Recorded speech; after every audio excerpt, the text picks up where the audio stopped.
সাহাবায়ে কেরামগুলো অভিযোগ করে, ইয়া রাসূলুল্লাহ, ইয়া হাবিবাল্লাহ, আব্দুল্লাহ তো জোরে জোরে কোরআনুল কারীম তেলাওয়াত করে, যার জন্য আমাদের অসুবিধা হয়ে যায়। ও হুজুর, একটু আস্তে পড়তে বলেন।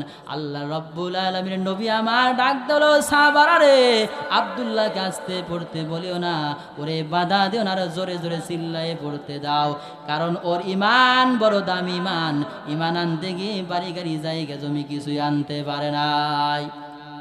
কি বলেন, ঠিক কিনা? এজন্য আসুন, কোরআনুল কারীমের ভিতরে আল্লাহ রাব্বুল আলামিন অনেক তথ্য আমাদের দিয়েছেন, আমরা জানবো, পড়বো। বিশেষ করে আমরা দোয়া করব। কোরআনের বাকি আল্লামা দেলোয়ার হোসেন সাইদি, সবাই জানেন না আপনারা, কোনো দোষ নাই, বিনা অপরাধে তাকে জেলখানা থেকে বের করে হাসপাতালে ইঞ্জেকশন পুশ করে মারা হয়েছে। আজকে 4 বছর পর আমার ভাই মিজানুর রহমান আজহারি মাহফিলে আসলে লোকে জায়গা দেওয়া যায় না। কি বলেন, লক্ষ লক্ষ মানুষ তার জন্য পাগল। আর আল্লামা সাইদি যদি কোরআনের মঞ্চে আসতো, বলেন তো জায়গা দিতে পারতেন? আল্লামা সাইদি বলেছিলেন, আমি সাইদির আকর্ষণে লোক আসে না, লোক আসে আল্লাহর কোরআনের আকর্ষণে। কি বলেন মুসলমান, ঠিক কিনা? কোরআন 1500 বছর আগেও ছিল, এখনো থাকবে, ভবিষ্যতে থাকবে, এটা কেউ বন্ধ করতে পারবে না ইনশাল্লাহ। আপনাদের মসজিদের মাহফিল আমরা আজকে কিছু আদায় বাদায় করবে, হুজুরা অনেকে দান করবেন, কিন্তু দেখেন কিশোরগঞ্জে পাগলা মসজিদ, নামই পাগলা মসজিদ, মানুষ এই 4 মাস পরে খুলছে 9 কোটির উপরে টাকা, এতই মানুষ টাকা দেয়।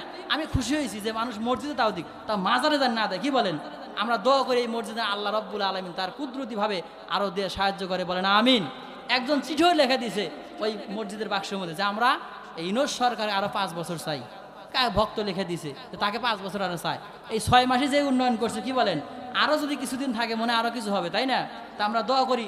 আমি পিরোজপুর গিয়েছিলাম, আল্লামা সাইদির কবর জিয়ারত করেছি, তার ছেলের সাথে কথা হয়েছে। শেষ পর্যন্ত উনি ইচ্ছা প্রকাশ করেছিলেন। 1 নাম্বার ইচ্ছা বলে শেষ করতেছি, ভাই চলে আসছে, যে বলে আপনার আব্বার জীবনে কোনো আশা ছিল, শেষ আশা? বলেন তো, আমাদের শেষ আশা থাকে না? বলে শেষ আশা ছিল 2টা। একটা হলো যে বাবা, আমি যদি জীবনে মুক্তি পাই, তবে জালেম দিবে না, তাহলে কি আমার কথা কোরআনের ময়দানে কথা বলে মানুষ শুনবে? 50টি বছর কথা বল, তার ছেলে কাঁদতে কাঁদতে বলতেছেন, চোখ দিয়ে পানি বের হয়ে যায়। বলে আব্বা, কি বলেন, আপনি কোরআনের ময়দানে গেলে জায়গা দেওয়ার লোক থাকবে না। কি বলেন, জায়গা ধরবে না। 2 নাম্বার যে আমার আশা, আমি সারা জীবন খুলনা আলিয়া মাদ্রাসার পাশে, খুলনা আলিয়া মাদ্রাসায় পড়াশোনা করেছি, আমার ইচ্ছা ওখানে যেন কবরটা হয়, কিন্তু জালেমরা ওখানে কবর দিতে দেয় নাই।